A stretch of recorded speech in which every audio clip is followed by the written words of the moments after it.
नमस्कार दोस्तों, मैं हूं आम्रपाली दुबे और आप लोग देख रहे हैं भोजपुरी बातें। बर्थडे आप क्या कहना चाहेंगे आज रविंद्र टुटेजा जी का बर्थडे है। सबसे पहले मैं उनको विश करना चाहूँगा, बहुत बहुत बधाई देना चाहूँगा। उनको जन्म की बहुत सारी बधाई, बहुत बहुत मुबारकबाद और ऐसे ही वो आगे बढ़ते रहें और अपना काम करते रहें। मुझे अच्छा लग रहा है, काफ़ी अच्छे लोग आए हुए हैं, सभी लोग हेल्दी और पॉजिटिव मूड में हैं। थैंक्स। हेल्दी तो हूँ मैं। नमस्ते दोस्तों, मैं हूँ ग्लोरी मोहंता और मैं सर को बेस्ट विशेस देना चाहूँगी। हैप्पी बर्थडे तो मैं ऑलरेडी विश कर चुकी हूँ और बहुत ही जल्द मैं उनके साथ काम करने वाली हूँ, तो आई फील वेरी गुड कि भगवान करे वो ऐसे ही काम करते रहे और हम इस काम में पार्ट बने। पार्टी में क्या धमाल करने वाली है?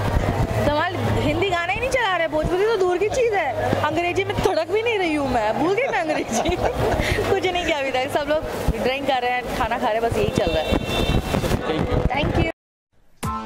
Press the bell icon on the YouTube app and never miss another update.